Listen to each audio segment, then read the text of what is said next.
You don't have to do all of these sets of pillar card readings in one sitting. In fact, if you know that might be too overwhelming for you, it's actually a better idea to do them in segments. I don't want you to do everything in one single sitting if you know that you're not going to put your all into it. I would rather you do the readings piece by piece, a little bit this day, a little bit that day, and go on. And each time you sit down to do it, you give it your all, than to sit down and try to get through it in one weekend, but overexert yourself. Me personally, when I really got serious and hankered down to do this entire reading for myself, it actually took me an entire month. Welcome back to Tarot and the Four Pillars. We are now on to the Pillar of Fire. What is your glory? What past achievement of yours has most defined you up to this point in your life path? And what is the achievement to come for you to work toward? What is the work that most fulfills you? This segment of the pyramid reading will help you understand the work you're meant to do. Historically, in the Continental Tarot system, with the most popular deck style in the system known as the Tarot de Marseille, key 11 in the major arcana is one of the four cardinal virtues, fortitude or courage. Here you almost always see the imagery of a woman opening the mouth of a lion. Note, opening the mouth of the lion. Look specifically at the positioning of her two hands. In Crowley's Thoth deck, he kept with the key numbering 11, but renamed it to Lust. I mean, this is arguably a rebellious interpretation of the cardinal virtue of fortitude, no? To Crowley, this card isn't just about showing strength and achieving good work. It's about being excited, passionate, and happy about it. This is showing zeal. This is the card of divine ecstasy. In the Rider-Waite-Smith Tarot from the early 20th century, Arthur Edward Waite, the deck's creator, changed the ordering of the keys from key 11 to key 8. Now, Waite tells us that for, and I quote, reasons that satisfy myself, he switched around key 8 and key 11, the strength and justice cards in the majors. Recall the strength card from the continental system or Tarot de Marseille. We had noted that the maiden is prying open the mouth of the lion. In contrast, Waite's key 8 strength depicts the maiden closing the mouth of the lion. He even remarks as much in his book, Pictorial Key to the Tarot. In the Marseille tradition of interpreting this card, you're going to focus on the themes of fearlessness and audacity. In the occult-leaning Rider-Waite-Smith deck, the maiden is closing the mouth of the lion because the good work has already been done. She isn't taming the lion because she's fearless, though she is certainly that. She's taming the lion because she's compassionate. She has faith that all will go well for her. Now, as for that key number change from 11 to 8, which Waite didn't want to explain to us, watch this. Remember in our first lecture, we talked about Yod He Vov He, the tetragrammaton spelling out the name of God, 4 letters for the 4 worlds and 4 pillars. Within the 4, we observed that there was the 3, the Holy Trinity, because 2 of the letters repeat. Now, what if we were to say these 4 letters spelling out the name of divinity also correspond with the 4 fixed signs of the zodiac, and therefore also in turn the 4 keys in the major arcana. Here are the 4 keys from the Tarot de Marseille for the 4 fixed signs, the 4 pillars. Let's consider their key numbers. They are 5, 11, 13, and 17. If we take the theosophic reduction of the double-digit numbers, that's 2, 4, and 8. Okay, and? Yeah, exactly. They're insignificant. Now let's look at Waite's 4 keys, shall we? The Hierophant is still 5, but now strength is key 8. Death is still 13, and the star is still 17. Key 13 still reduces to 4, the star reduces to 8, but now look, 5, 8, 4, and 8.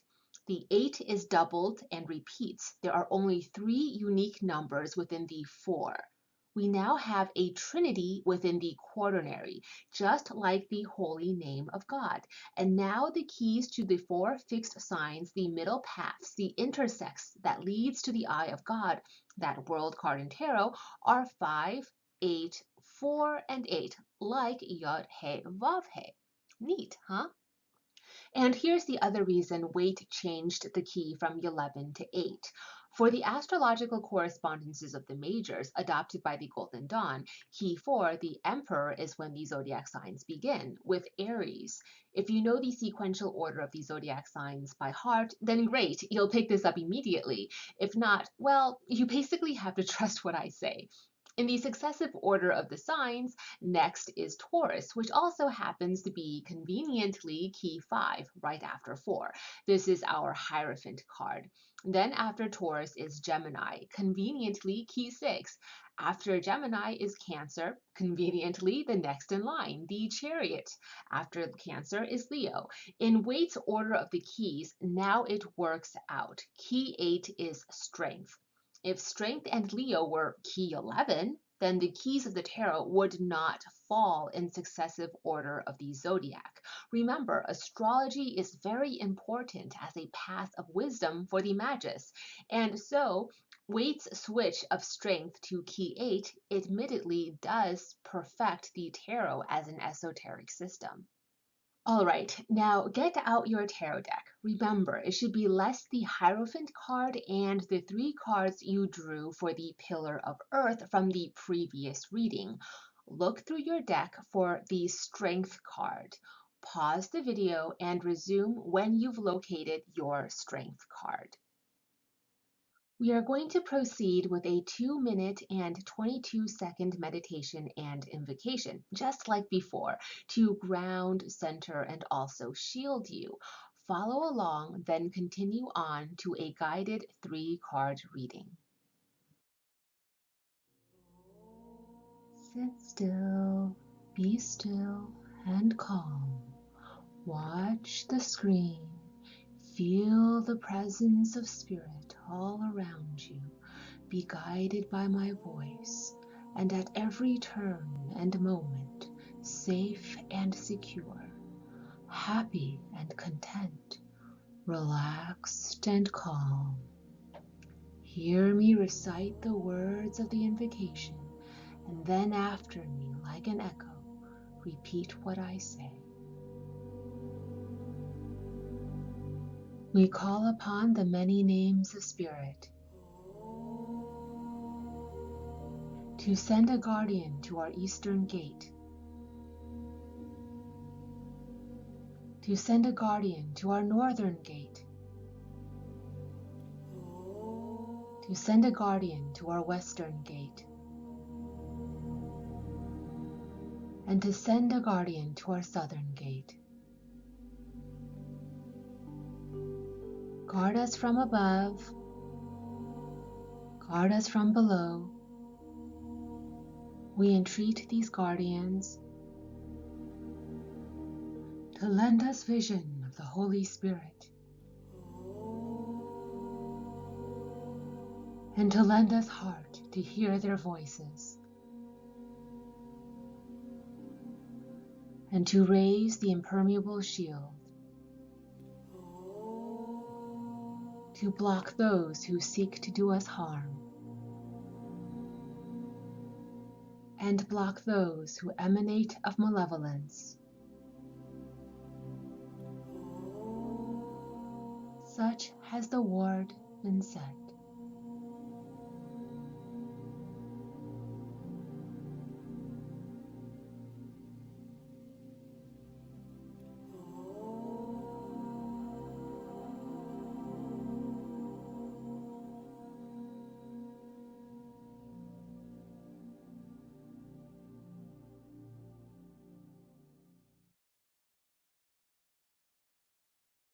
We are now divining for a strategic plan that will reveal your glory. This is how you rise. Shuffle your cards, and as you do so, feel yourself in prayer. You don't need to form any words or even specific thoughts, but the feeling in your body, the sensation is that of being in prayer.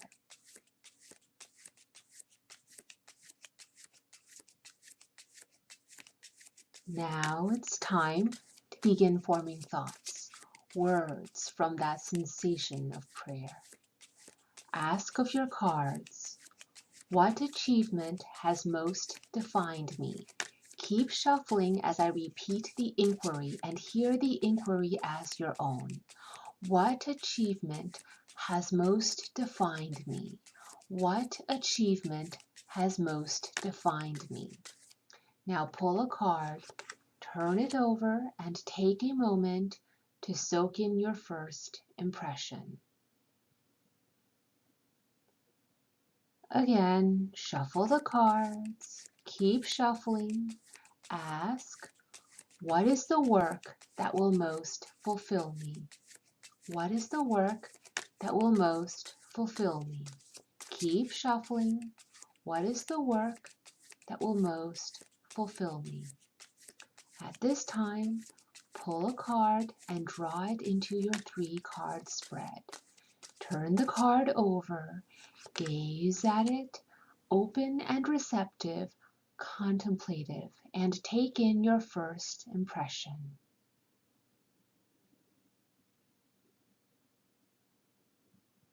Once more, shuffle the cards, keep shuffling.